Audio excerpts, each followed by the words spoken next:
Today's topic has to be one of my favorite topics of all time. You know how they say that if you can talk about something for hours, it's probably the thing that you're passionate about? Because I'm passionate about today's topic because one, we're talking about motherhood, but we're talking about motherhood and the diversity of thoughts around motherhood. So pair those two together and we have Dear Creator. Hey guys, if this is your first time here, hey, I am Danny and I practice critical thinking, creative thinking on the good, and applying it to our self-awareness journey using content from trending news or everyday creators and content that I want to create in my own life and I witness outside in my world on my self-awareness journey. So outside of my world on my self-awareness journey, I came across a piece of content and it was speaking about motherhood and I want to share with you all today. But first, I want to present to you all a question. I like this style. I want to present to you all a question that's centered around motherhood. Maybe you clicked on this video because the audience of today's video was anyone interested in the topic of motherhood and how those feelings might be different between individuals and the experience that they have with motherhood. But here's my question for you. How do you view your idea of motherhood? And how do you feel about the range of perspectives that others might hold on this topic? What I want you to do is I want you to choose A, B, C, or D. And at the end of today's video, a line with each letter is a journal prompt. So maybe there are a few that you can choose here, but just choose one because that will be your journal prompt for today's experience. Okay. A, motherhood is a joyful and fulfilling experience. That's how you see it. B, choosing not to become a mother is a valid personal decision. C, viewing motherhood with ambivalence or reluctance. That's how you see it. Or D, you see a lot of societal pressures to conform to traditional roles of motherhood. So I'm going to pause there. I'm going to allow you to in the chat let us know what letter you chose. If you don't want to say this in the chat because I know it might be sensitive to show everyone in the world your life, write it down in your journal. Write out your feelings, pause, and reflect. I'm going to share with you a video, but not before I tell you just a little story. My cousin came to visit me, and I'm so thankful that my cousin came to visit me. He's like a cousin uncle, so he teaches me a lot. I feel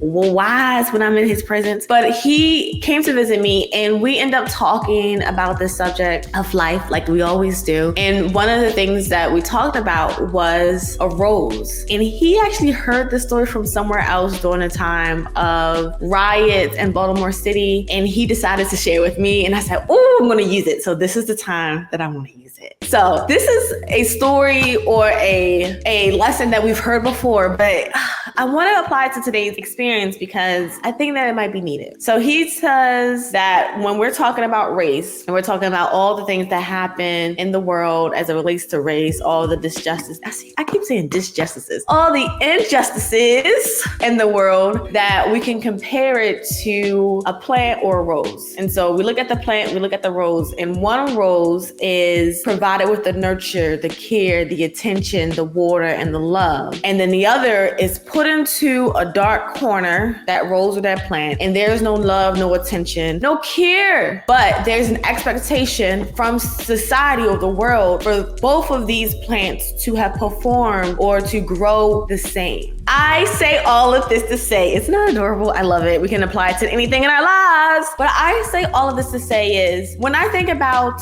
people's experiences and their opinions and how we go back and forth on internet, we're performing and we're responding or reacting based on that expectation. This unspoken expectation that the way that I live my life is going to be the same someone else lives. And the way that I think life should be the same others should live. And there has to be a room or a space that we create for all of ourselves to just pause and listen and hear one another without belittling the other people, without making them feel shameful, without even mocking them or like making like, I do this myself, so I am on a self-awareness journey. But sometimes I might go, when someone says something that I think it's dumb or foolish, I might go, oh, but does that really help a conversation? If you want me to hear what you have to say, does it really help the conversation to go, work. Okay. But anyway, how does this apply to motherhood? Well, I got one more story to tell you, or one more, life lesson. Okay. It applies to this topic of motherhood because I said before, as I enjoy this topic, but I mostly enjoy exploring diversity of thoughts, and I enjoy how to get creative with how we think, how we get creative when thinking on a good and come into an understanding of why we hit a certain spot when we are responding to content. Like for me, I'm going to share the piece of content that inspired today's experience, but I'm going to tell you also, where did I feel hit? Where I feel like, I don't like that part, but I probably should explore. I'll tell you. Well, this idea of diversity of thought is something that is really important to me, which is why diversity, equity, and inclusion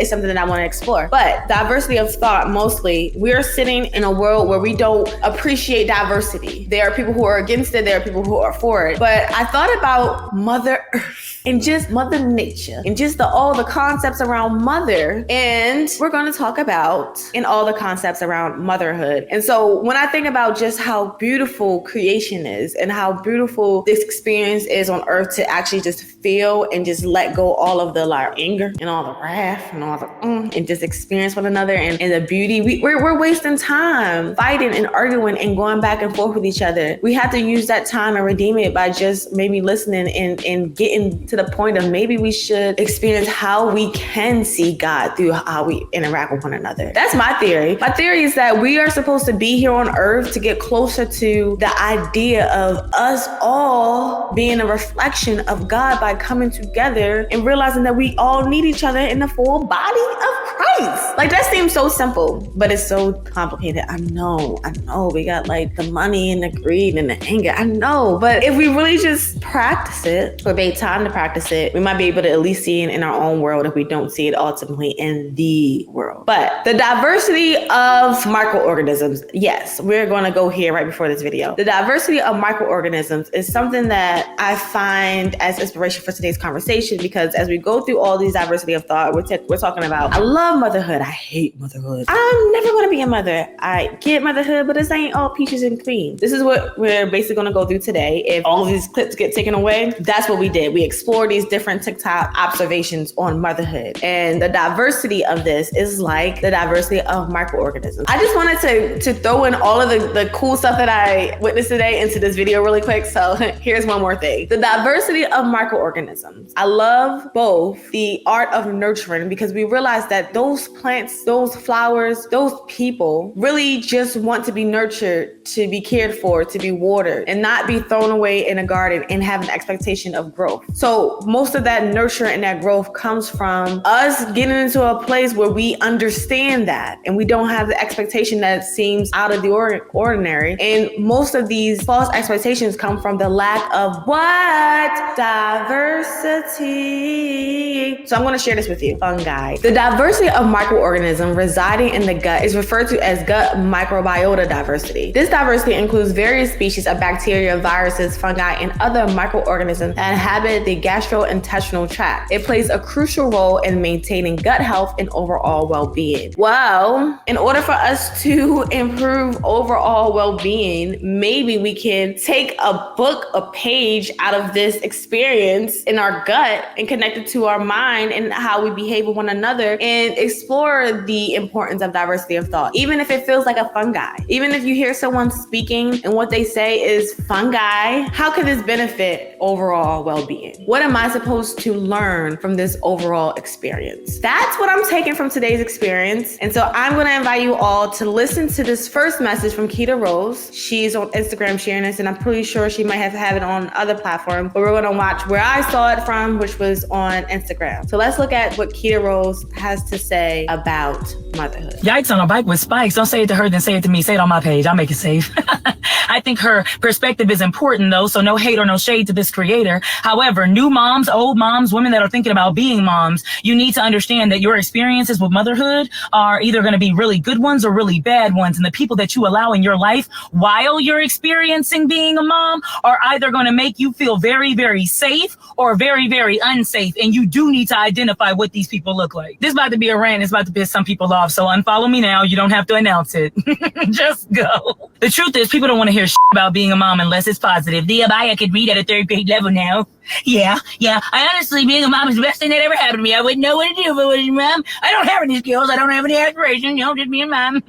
If something were to happen to my baby, I wouldn't know what to do, because then I wouldn't be a mom. Whenever a woman discloses her discontent or her regrets around motherhood, you'll often hear people say things like, well, why didn't you think about that before you got pregnant, before you became a mom? And it's like, I can't help but to think that one of the reasons why women feel like they'll be so happy and content with having a baby and being a mother is because of the misinformation that's around about motherhood. And when women step up and try to tell the ugly truths, the real truths about what it is and what it looks like to be a mom, society tell her to shut up and that they are not going to create a safe space for her. The truth is that there will be things that you regret about motherhood, but being a mother is rewarding, just like accomplishing that degree or getting that promotion at work. It doesn't mean that the process isn't hard as or that there aren't things that you wish you could have done differently. Are you guys okay? Being a single mom is hard. Being a married mom is hard. Being a mom in a poly relationship with 9 people up in a house to help is difficult. You might struggle to take care of your child financially. You might not struggle to take care of them financially, but you might struggle to connect with them. You might feel bad internally because you're not spending enough time with them.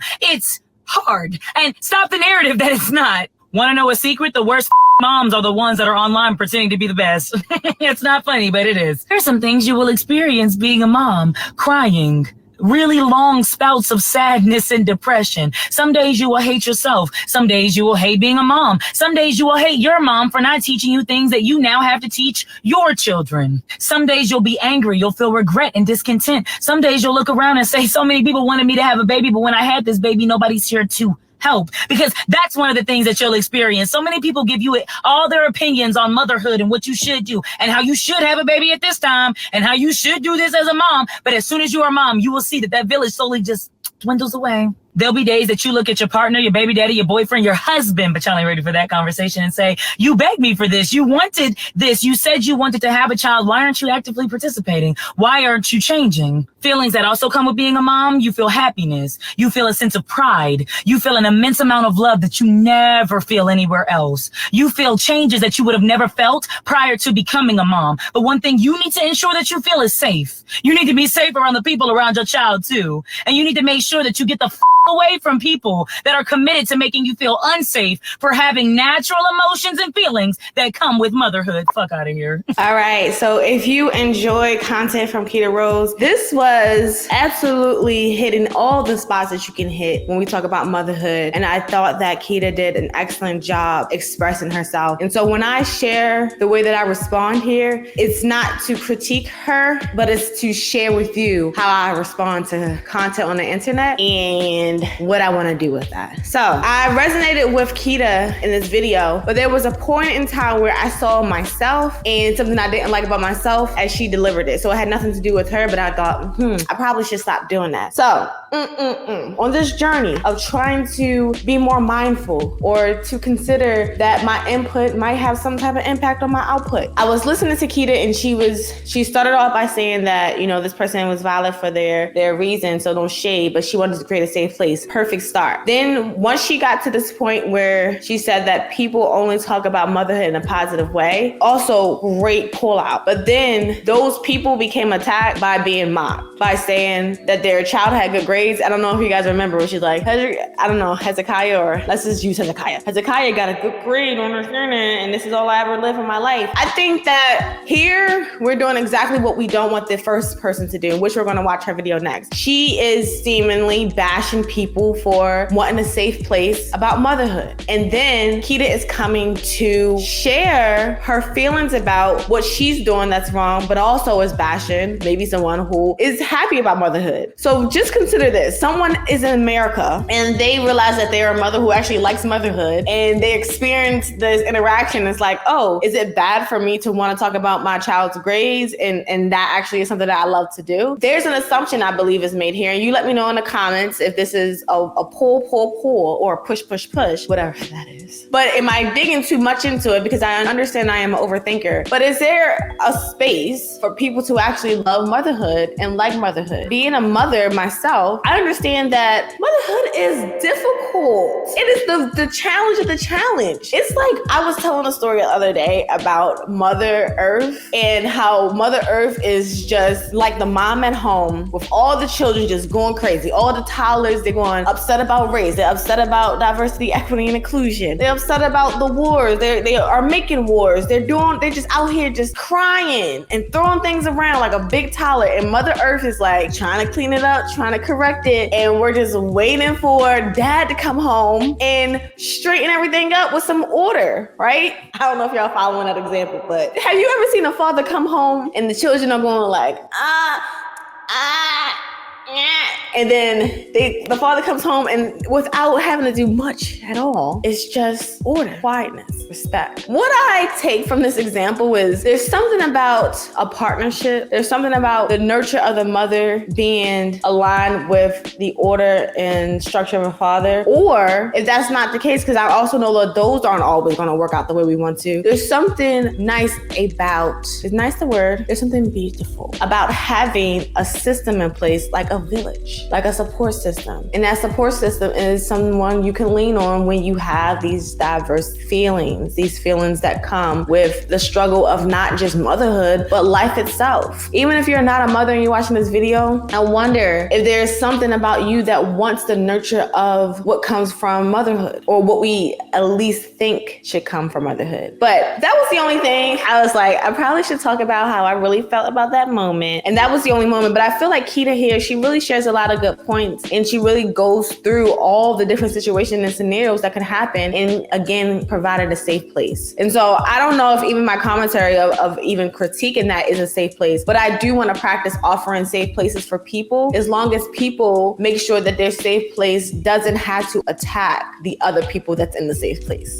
if that makes sense. So the next call to action here is, what was that full video? I think it's important because sometimes we watch a little clip of a video and we don't see the full video. So I wanted to see the full video shared by the content creator that Keita was responding to. And that content creator is on TikTok. So this content creator is called The Real Melanin Maya on TikTok. Thank you for being a creator in the earth, sharing your life and experiences, and giving me an opportunity to share it as well. All right, so let's go ahead and watch. No, I am not giving you a safe place to talk about how you don't want to be a mother and how that's the biggest regret that you've ever had in your life. Ooh. Unpopular opinion, but I don't believe everything deserves a safe place. I don't know. Eat me up in the comments. I really don't care. Because to get online, like, I can get you're having these conversations like person to person. Like, y'all don't do like on like your mom on the phone with your auntie being messy conversations no more. Like, y'all instantly bring shit to TikTok, and my heart goes out to those kids when they get older, because as much as y'all think y'all hide the way y'all actually feel, them kids feel how much you don't want to be a mother. I don't care what y'all say. That energy of regret that you have is definitely transferring to your kids. And guess how I know it is? Because y'all are making the videos with the baby in y'all hand. What the fuck? I will never make it a safe place online for you to come and talk about how much you hate motherhood, when, in my opinion, there's lots of ways to terminate and avoid. So all of this I regret being a mother talk, please keep it in the group chat. There's one thing that I wanted to point out here with the content that's being created is, have you ever noticed yourself talk in general statements and it almost feels like it's supposed to apply to everyone that's doing X thing? What I mean by that is, one thing that she says here is, y'all, I know this. So she says she knows something for sure, that y'all do this because y'all making a TikTok with the baby. What we have to learn how to do when we are sharing our experiences or sharing our critiques or sharing our reviews of this performance here on earth is realizing that every single situation is diverse. Everyone is not doing the same thing. So there could be a person in America living their life with a baby in their hand, talking about how they hate motherhood. Or there could be a person that don't have a baby in their hand doing the same thing. So it's not everyone is in the same bucket. And I have an assumption that we always do this. We see one piece of content or maybe even 27 pieces of content. And because of those 27 pieces, we now think that the whole world is operating in this way, instead of taking a space and understanding why people think the way that they do, or why we respond or react or get irritated by the things that people say online in America. Myself included, raising my hand. All right, so I'm going to go through some other videos on motherhood, and honestly, I don't even think I could really get all of the different thoughts here. So I tried to get a few different perspectives, and so we're going to run through those, but these were the first two that we're going to take in consideration. And then once we finish up here, I'm going going to share with you the journal prompt that aligns with your letter A, B, C, D, or E. All right, so let's get into it. All right, let's watch this next video. This next video is coming from TikTok as well. All right, so this is coming from tonight's conversation on TikTok. I want to say this to the men so y'all can better understand what's really going on with us women. We are mentally, emotionally, psychologically, spiritually exhausted in motherhood, okay? The domestic labor falls on us, and we know that society goes by traditional roles, so a lot of the household deeds fall on the women. But for us we constantly have to be attentive to what our children need when they're sick, when they look like they're about to become sick, their education, their emotional well-being, them learning, their coping skills. This is all of everything that we are paying attention to. On top of loving our children, we're trying to find spaces to be able to love ourselves. On top of trying to create safety for our children, we're looking for safety and security within ourselves. And sometimes because of all of the expectations and obligations and burdens and the load on us, we can't find that safety. So we turn to our partner, and sometimes in our partner, because they resent us so much for the transitions that we have faced in our motherhood, we can't find safety with them as well. So you have to be able to extend some type of grace. And that's what we mean when we say we want to be seen, we want to be heard, we want to be understood, we want to be validated. We need you all because we understand that mentally, psychologically, men and women are not the same. We understand that, but as a partner, we need you to try to step into our shoes, see it through our eyes, hear it through our ears, feel it through our heart, so you can better understand where we are coming from. I've seen a lot of things on here of people telling you why you shouldn't have kids, but let me tell you why you should. My daughter is in kindergarten and she just had her first Christmas recital at school, and I got to see her up there singing and dancing to the cheesiest song with so much confidence and so much joy in her heart, and I freaking cried like a baby. There are so many little things being a parent and being a mother that bring you so much joy that you literally cry. Every day was just a regular day until I became a mother, and now every day is literally my children's childhood. And I get to be a part of their childhood. I get to share these special moments with them and freaking cry tears of joy. The amount of love that you feel for your children, I've never felt this kind of love before. Being a mother has healed my inner child in more ways than I could possibly imagine. I freaking love being a mom, and I am so thankful for my cute little children. Ladies out there whose dream job is to be a stay-at-home wife.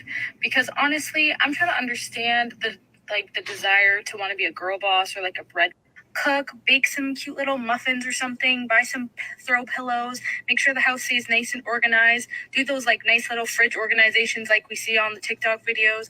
Like that is what I would love to do. Like my dream career would be to be a stay-at-home wife and mother and taking care of the family. I support your dream, no matter what it is, but let's not over glamorize stay-at-home motherhood. Let's not over glamorize motherhood, because this is what we've been fed, because this is what you see on social media. These are those cute little snippets of a day in the life with my kids at home and doing the fridge organization, or like the cute, funny little, my kid helps me with the baking kind of thing. And those are literally 3 minutes, and they are not a direct reflection of what entire days, weeks, months, years of what that looks like. And I love this for her. Like, honey, if that's what you want to do, love it, do it, but do not be surprised when it is not as glamorous as you think it's going to be. When it is no longer fun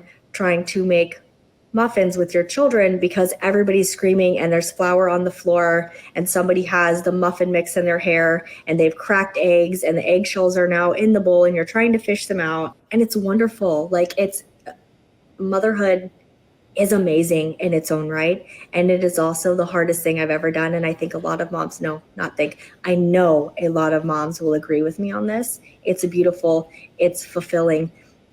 It's the hardest work you'll ever do.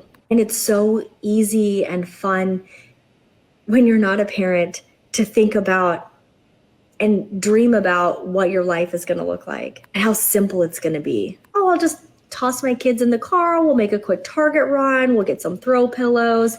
We'll get some, some gingerbread houses we can make, and it's going to be adorable and fun. And I can shoot cute little videos and show it off. And yeah, there might be a few days like that, but you're going to have a lot of days where your kid's going to fight tooth and nail every step of the way, getting in the car, going to Target, keeping them inside the cart, keeping them from not running down the aisles, keeping them from acting somewhat civilized, and not just, okay, I got to get in, I got to get out, or honestly finding a way to go to the store without them altogether because it's simply easier and quicker. I'm not going to say that motherhood can't be like that for you, because it absolutely can, and it has those moments. Those moments are just not an every day, every hour kind of occurrence. And this is why I talk about, honestly, how hard motherhood can be, because I thought the same things before I had kids. I followed the mommy influencers. I thought, wow, we can have these cute matching outfits and we can take these cute fall photos, and I'll get this great stroller and we'll go walk the city market on Sundays and I'll be this amazing stay-at-home mom. And then I had kids and I realized I had been looking at motherhood through somebody else's forced rose-colored glasses.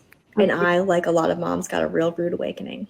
I want motherhood to be everything that you think it's going to be. I want it to be beautiful and wonderful, and I want you to love it, and I want it to be amazing. I just want you to hear the realistic side of things as well, so that you have the most accurate understanding. You can hear both sides. You can see what you see on social media, and then you can talk to actual moms in real life, actual stay-at-home moms, even just even working moms, and even just moms in general, regardless of their employment status, getting the full picture and hearing from everybody who's actually done it to make the most informed decision, and not just go off of what you have here, which is based off of what you've seen on TV, what you've seen on social media, what you've seen in movies, and not what it is like to live it every single day, every minute of every day, for years on end. What I'm hearing prompts a question, and it also prompts a theory. So one of my questions is, what was it like for any of the women so far that have shared whether or not they like motherhood or don't? What was it like to be a child for them? If they had a mother in their place, if they had a grandmother, if they had any woman who provided like a motherly spirit in their world to give them some type of insight on what motherhood is like. And the reason why I have this question, because from my own personal experience, I was a child of a mother in the United States of America. And I remember planting in my head what I wanted to be as a mother based on how my mother interacted with me. And so some things might have not been the best and the brightest, but I remember in my head thinking, I don't want to do that. And I was going through life and I was really adopting this idea of motherhood because I wanted to primarily be like my grandmother. And my grandmother had 12 children. I said, I'm going to have 12 children until I had the first child. And I said, ooh, this is an experience. But let me tell you about that experience of having a child. Right up when I was pregnant and I was like, I'm having a child, it was like a lot of things going on. But I remember there were women around me and they were telling me their stories about what it was like to give birth. And they kept saying, when you give birth, it's going to be crazy. And you think that you're not going to want an epidural, but you're going to want an epidural and you're going to want those painkillers. And I was just thinking, like, why is everyone putting their fears on me as a motherhood? Why aren't I able to adopt at least this giving birth part of the story? Why wasn't I able to adopt what that feeling would be like? And so I kept going against their narrative that it had to be bad for me because it was bad for them. And so because of this, I had a seamless birth. For my first experience, I was breathing. I did my classes. I prepared it. I put my music together. Like the nurses were like, why are you so quiet? You're giving birth. Like I think because of their negative narrative, it gave me more like, I don't want to have that experience. Stop putting it on me. Like, would you chill out? So these are the commandments that I gave for birth. I said, make sure that when I start pushing to play salt and pepper, push it. Why was this so important? Why was it so important? Because words are important, friends. Salt and Pepper, Push It, says, push it. So that's like that breathing, like, push it. Ooh, baby.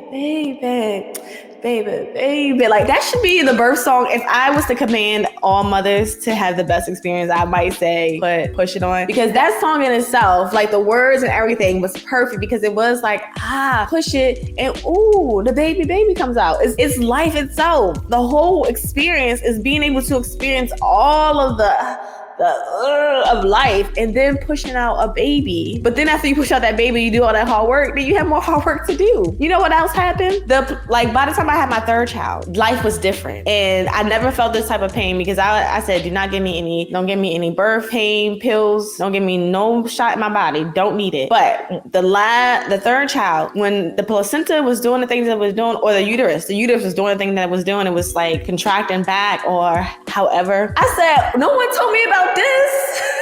No one told me how painful this was. It was very painful, but I had found my own type of pain. It wasn't a pain that was someone else's pain or someone else's opinion. It was something that, now that I experienced, there is some type of pain in this experience, I might want to share that with someone. Like, for me, this is what happened. But we have to be mindful of the fact that everyone is going to have different experiences. Everyone is going to experience life and motherhood and love differently. But we all have a choice to listen to one another's stories and apply where it needs to be applied. Okay, so when I'm listening to this video and I say, I wonder how they saw themselves as children, I think that's one of the first lessons that we get, is we become a child and we may not have a mother, our mother might be gone, we might have a grandmother in place, we might have any other nurturing system, we might even explore and observe. But I have a theory that we are observers and we see things, but maybe we don't get these honest, raw conversations that could be helpful. And that's what I like about this internet of experiences that we have. The content that we're creating as content creators is we get to experience what we want to hear. If you want to hear the nitty gritty of it because you don't want to go into it blindly, that's being mindful. And if you hear all these things and you say, that's not for me, then you're not setting yourself up in that future child for failure, because you did your studying, you showed yourself approved. You say, I'm not ready for that. And does that make one person worse than the other? No. The theory is no. But I would assume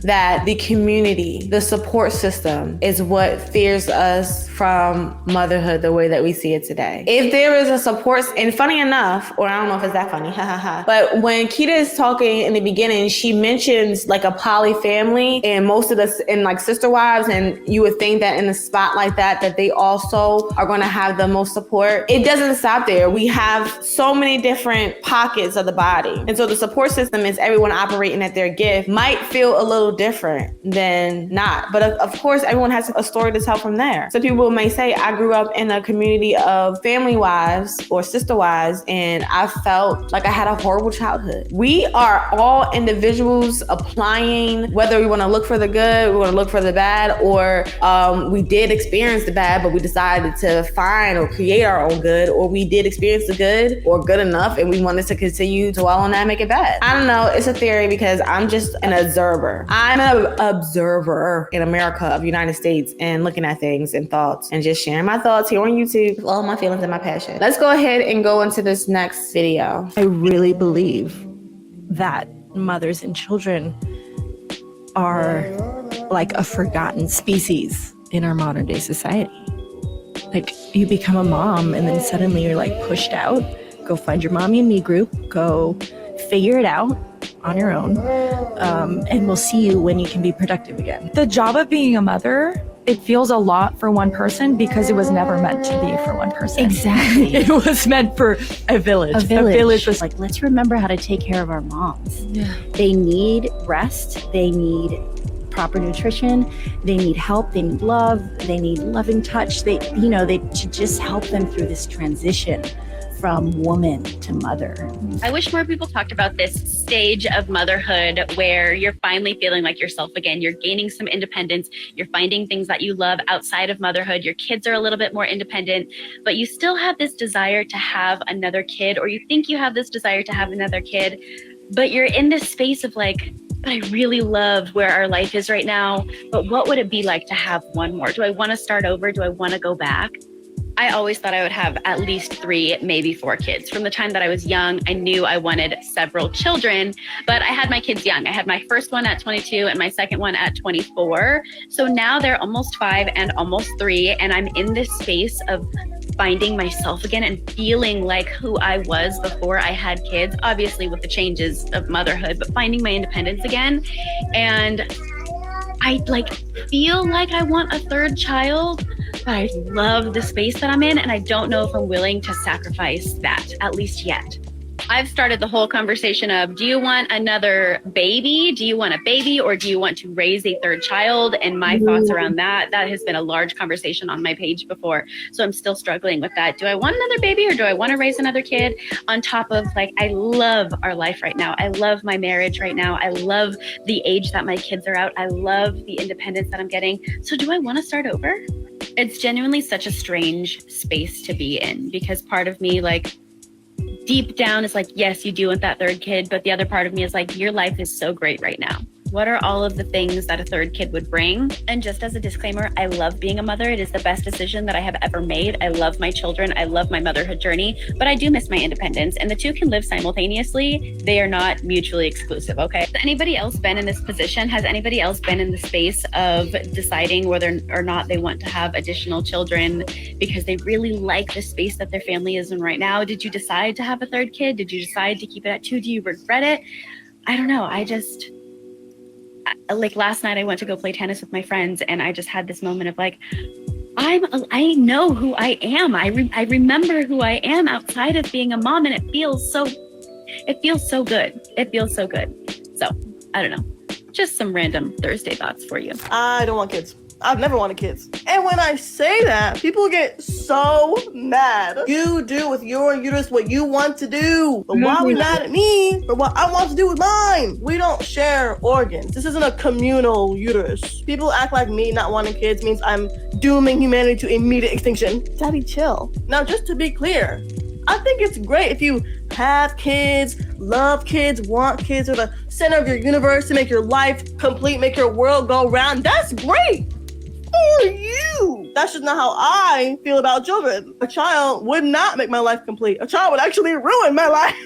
I want to learn languages and travel and meet new people. I want to explore new interests and hobbies and develop myself as a person. I want to read and relax and enjoy a life of peace and quiet, and then I want to die. Now, motherhood to me, in comparison to what I want, sounds like a literal curse. I curse you to birth a creature that'll literally rip you in half. Then you must care for it forever, support it financially, and love it unconditionally. You must give all your energy and all your time to this creature. You can never take a break. You can never relax. You can never sleep. You can never pause. You must be a slave to this creature, and you have to enjoy it.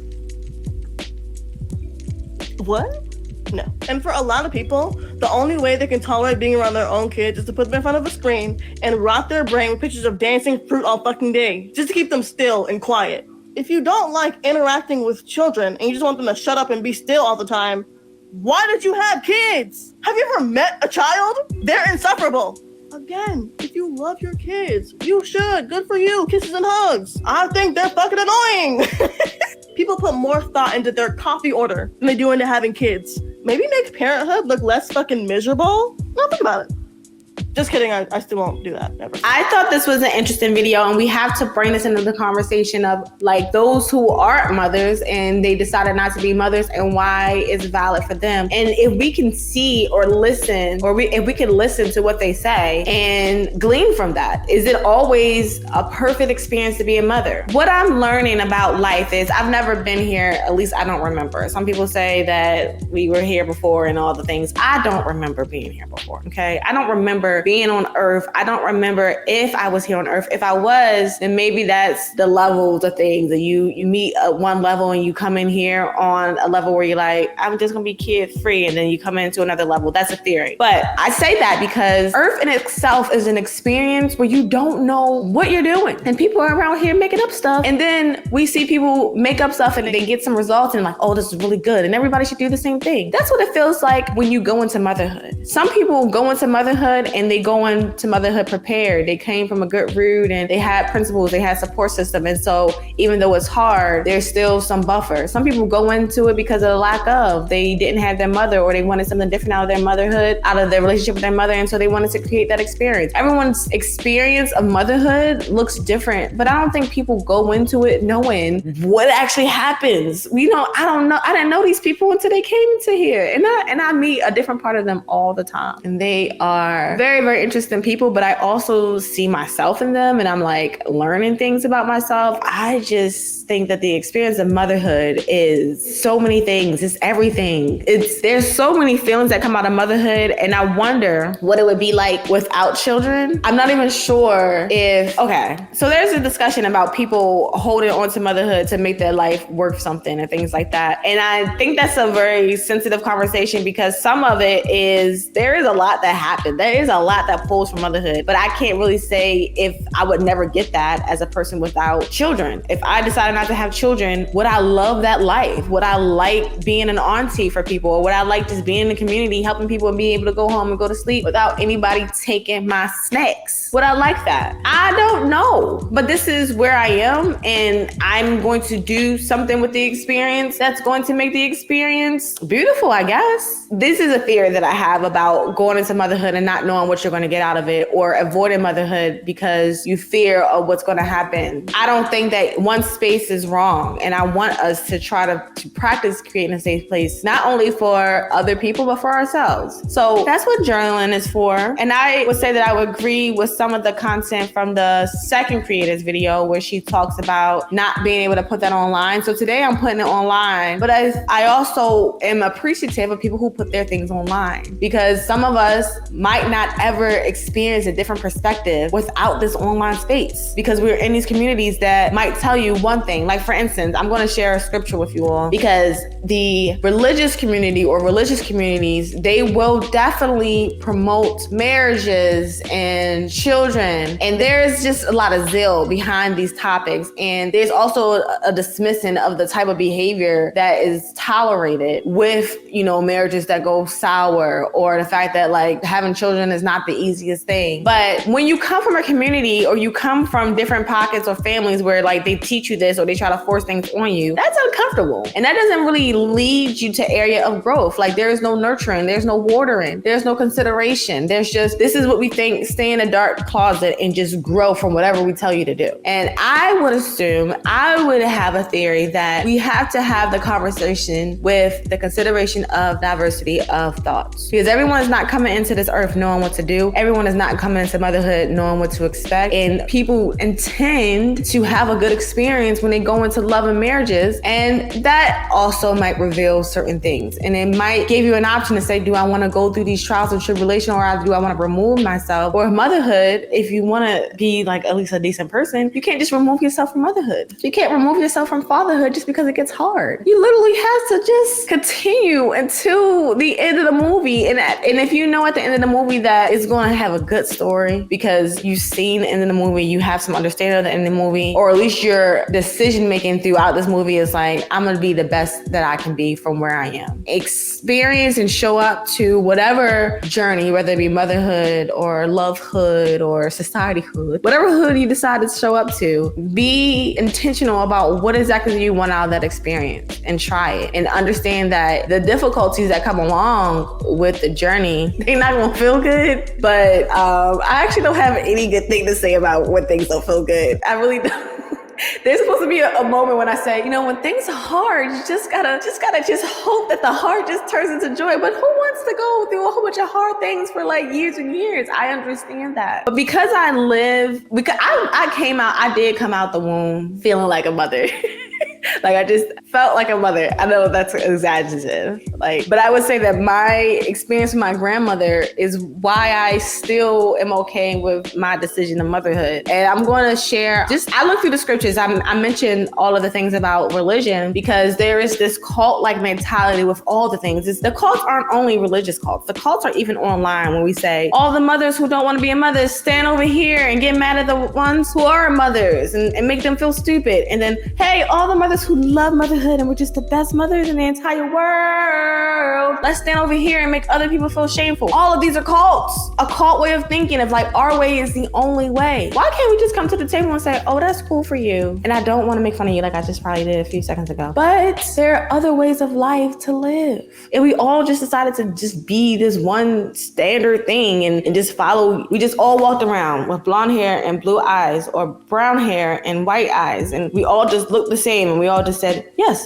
thank you, please. We are the robots. Whereas, there's no diversity. The microorganisms, we need diversity for the well-being of our guts and our mind. We need diversity. That's what makes life so beautiful. Every leaf doesn't look the same. They might be similar. They might all agree that we're going to grow, we're going to have roots, but I might look a little different than you. Okay, I'm so passionate right now.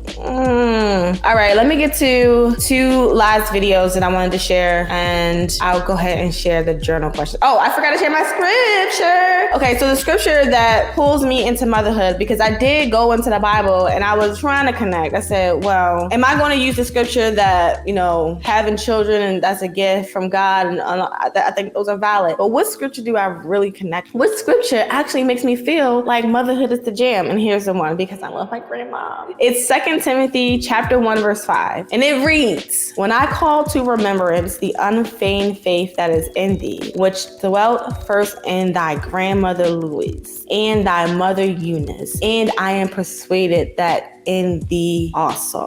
Why this scripture? It might not even make sense to you all listening to me today, but it makes sense to me because this scripture just came up a few times in my life, and I kept thinking about my grandmother, of course, because it has the word grandmother in there. But I love the fact that this came up when I wanted to create this video, because I said, that's just what I'm connected to. I am connected to being what my grandmother was for me, not only to my children, but to the people I interact with. So I did a video recently about friendship, and I mentioned my grandmother there too, because what a wonderful grandmom. I actually have 2 wonderful grandmothers, but I spend a lot of time with one of my grandmothers, which I'm talking about. But even my grandmother that I don't mention as much, she is what gave me my sense of humor, because we would just sit there and laugh, and she understood all of my jokes. So I do want to give credit to all of my grandmothers, but the grandmother that I was with the most, that I stood under a lot, her being a mother of 12 and having a different relationship with her children than she might have had with me, I can recognize that. But because I looked up to her so much, I said, oh, I want to be like her. And although I do not want to have 12 children, I just felt like she had children, I wanted to have children. So I did think that motherhood was something I desired on my own, because I just looked at my grandmother have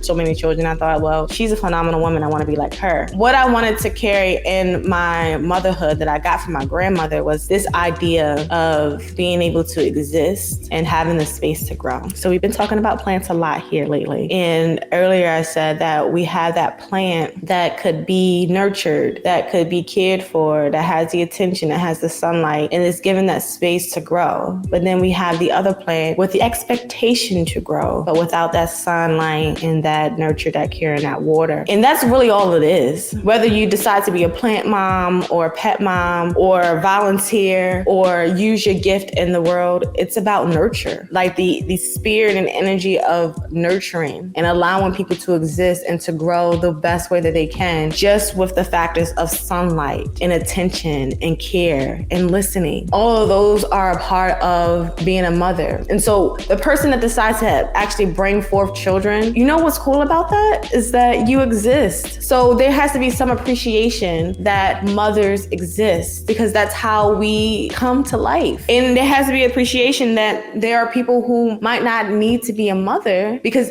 and understand that they need to be a mother. I wish that some people who would take the time to reflect and have some type of understanding of if they should be a mother, because those children are going to exist and they're not going to be able to exist and grow if their mothers come into the situation not wanting to be a mother. It's one thing to come in wanting and desiring to be a mother and then realizing that it's hard. There's also another thing to go into it with an unfeigned understanding of motherhood. Like you're just going all of the things that you think are going to be great. Like it's almost like when you have a wedding, you're just thinking about, oh, I want to get dressed up, I want to get cute, but you don't actually want to do the work. That's even another bracket of how you can be introduced to motherhood. But in this scripture, we're looking at the word unfeigned, and I had to pull this out as well, is because unfeigned is being sincere. It's genuine. Like an unfeigned love means that whether I decide to be a mother or be a lover or be a friend or a citizen in the United States of America, and I operate in unfeigned love, that is the nurture of a mother. And this is the live example of mothers are those who decide to be a mother. And the live example of unfeigned love is those who decide to use that mother principle, like nurturing, in all the things that they can provide to Mother Earth, the experience here on Earth. How do we support mother? So when I said that mom comes home and all the children are just tolerant up and there's no appreciation for the structure, there's no appreciation for the love and nurture, like that's our part to contribute. We all can be a mother in one way or the other. And although we don't like to,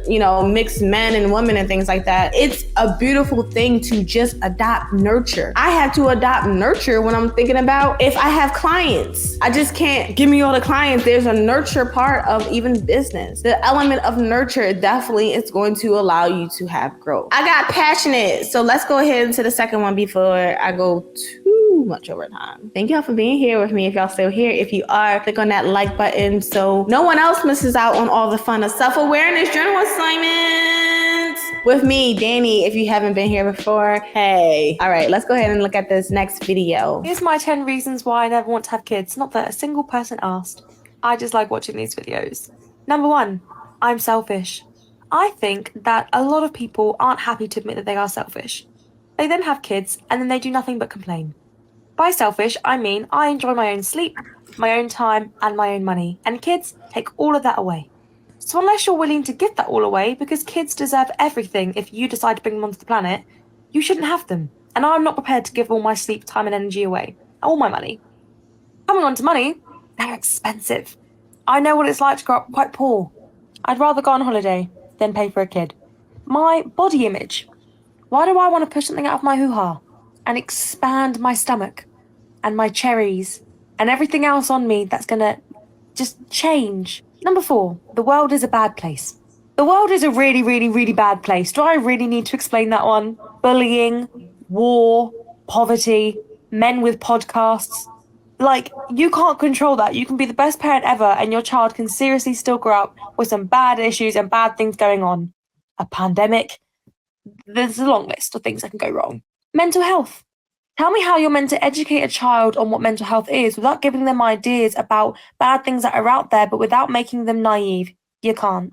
There are the kids that grew up with mental health issues, and there are the kids that have no idea what mental health is. There is no in between. My family trauma. I've done a few TikToks on this. They went viral. If you're interested in my family trauma, feel free to go have a little look. If by some weird miracle I end up having a child and I actually like it, I will have to tell that child that some of my family members are unalive, even if they are here. Because I refuse to tell my children about some of the nasty people that I'm related to. It would genuinely be easier to tell them that they're not here. And I don't want to have to do that. So that's a very big one for me. Number 6. Number 7, messy and snotty. Every time I see a child, they just got like crust around their nose, around their mouth. They just drool. They've got food everywhere, sticky fingers. I don't like that. I don't like that. Stay away from me. Number 8, I hate kids' TV. Your kids, 1, they don't need to watch cartoons. Pop on Vampire Diaries, please. Gossip Girl. What about some Friends? Kids' TV, we don't need to watch it. It's boring. It's boring. Number 9, they're annoying. Mummy, watch me do this. Mummy, did you see that? Mummy. Fuck off. They're just annoying. They just annoy me. In every sense of the word, they annoy me. They have no common sense. They can't drink. They have to go to bed early. They scream, they cry. They're annoying. Number 10's my favourite. I just don't want to. I just don't want to. Does anyone agree or disagree with any of these points? Let me know. It's not. And I'm going to explain why. If you're new here, I'm Melissa, your millennial wife, mom, and homie. So I'm going to tell you like it is. It is not worth it if you are not ready or cannot mentally wrap your head around being a parent 24/7, no matter what. And that means if you have a loss in the family, if you're sick, if your partner is sick, if your partner passes away, if basically any unfortunate situation, you still need to show up and parent. It's not worth it if you are not ready or cannot wrap your head around that you will now become second. And when I say become second, it's not always, it's not forever. but at least for a specific amount of time until your child starts to get a little bit more autonomy. Their needs come before yours. It's not worth it if you have some type of, and you recognize some type of unresolved trauma, either from your childhood, past relationships, whatever the case is. It is not worth it if you have some type of unresolved trauma that you have shoved all the way down, do not want to explore, do not want to talk about, because I 100% guarantee you that that will resurface when you do become a parent. It's not worth it if you are only doing this because this is what my parents want, or this is what my husband wants, or this is what society dictates I should be doing. It's not worth it if you're trying to keep a man. Like, for real, parenting is one of the most realest things that you can do, because this really requires you to, like, it's not even a shift, like it's a whole new chapter. It's a whole new chapter in your book. Like, this is no longer, I am not the same Melissa that I was before I became a mom. And it's a whole new life. So if you are not ready to wrap your head around, like, my priorities are going to change, things are going to change, my needs, wants, friendships are going to change, relationships are going to change. If you are not ready to kind of understand that and go with, you know, the ebbs and the flows, then it's not worth it for you. It's not worth it for you. It is one of the most, to be a good parent, to be a good mother, it's one of the most selfless things. Not for a long time. That's why I have a thing on here, get yourself a life outside of motherhood. But it's one of the most selfless tasks that you can do when you're doing it right. This might be one of my favorite takeaways from today's experience, and that's why I put it last, because you know what's beautiful about the internet is that a lot of people go on the internet and they say, like, you listening to people on the internet, but people on the internet are people. They're human beings. Like, I'm a human being. I'm on the internet. Like, someone knows me. And I think that all of the different creators that I share today, I'm thankful for them being human and sharing and expressing from their experiences so that we can have a healthy conversation for our own self in our own journal books. So earlier in today's experience, we talked about where do you fit, A, B, C, or D. And one thing that this creator mentioned in her commentary is that you need to know yourself. You have to be aware of yourself if you decide to be a mother or not be a mother, or to be a lover or to be a friend. The relationships that we have with our business partners or our coworkers, there's an understanding that we have to have about ourselves, and we can show up in these places a lot more confident once we get an idea of who we are and not just leaning on everyone's opinion of how life should be. Create a relationship. I would highly recommend creating a relationship with your creator, with God, some sorts of faith, and then having a foundation from there. But I know that the world's, we just put a little bit of stuff in that experience. But your personal relationship, there's a difference. And inquire with God, what's going on here on the earth? What's going on here with me? Should I be here trying to experience heaven on earth, or what? Am I created to be an evil person, or what? If I am, then I'm gonna do what I need to do. If I'm created to try my best to be good or to love with an unfeigned love like my grandmother, then show me the clear path. At least show me what's going on. Like, let me watch the movie, know at the end, but show me how to navigate. That's just my own personal conversation. I don't want to be evil. Whatever evil is, I don't want it. Don't give it to me. If you were designed to be evil, I have to respect the fact that God put you in that position. Let's go through these journal questions. A, if you chose A, reflect on why you chose a particular viewpoint on motherhood. What aspects of your life experiences, cultural background, or personal belief influenced this choice? B, consider a perspective on motherhood that differs from your own. What might be the reason someone could feel differently? How does this make you reflect on the variety of life experiences and values that shape decisions around motherhood? C, how can society better support all individuals, regardless regardless of their stance on motherhood, to ensure that everyone feels respected and valued for their choice. What change would you like to see? Ooh, what change would you like to see? Then I have 2 bonus ones for those who may have not chose a letter. You're still going to choose an experience. Discuss how personal freedom and societal expectations intersect when it comes to decisions about motherhood. How can people navigate these pressures to find personal fulfillment? And then lastly, what steps can you take to foster understanding and empathy towards individuals who have different views on motherhood from your own? How can these actions create more inclusive and supportive communities? That's basically all that I have today. There's so much that I want to talk about, but of course I went longer than I wanted to today. But if I would end with this. Like this video, comment below, let us know what your experiences are, what your stories are, what sources are you going to use. And speaking of sources, there are a few studies that I wanted to share in this video, but of course it went longer than I wanted to. But maybe in another video, if you let me know if you're interested, I want to go over a few studies that talk about motherhood and the mental well-being, the impacts of motherhood on your mental well-being. I also want to go through some studies on what community looks like, the different dynamics in the 2-family household versus the village. But I am going to share them before I leave. I'm just going to put the names of the studies on the screen in case you're just excited about studying motherhood. Here are some studies.